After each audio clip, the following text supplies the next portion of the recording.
ونستعينه ونستغفره ونعوذ بالله من شرور أنفسنا ومن سيئات أعمالنا من يهده الله فلا مضل له ومن يضلل فلا هادي له وأشهد أن لا إله إلا الله وحده لا شريك له وأشهد أن محمدا عبده ورسوله أما بعد فإن خير الحديث كتاب الله وخير الهدي هدي محمد صلى الله عليه وسلم وشر الأمور محدثاتها وكل محدثة بدعة وكل بدعة ضلالة وكل ضلالة في النار.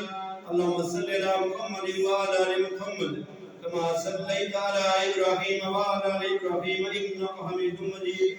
اللهم بارك على محمد وعلى آل محمد كما باركت على إبراهيم وعلى آل إبراهيم إنك حميد مجيد.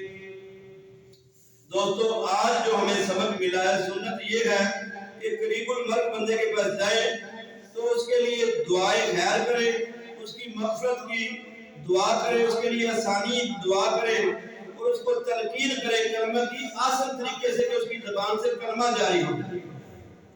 دوسرا اس کی خیر کی، اس کی اچھائی بیان کرے.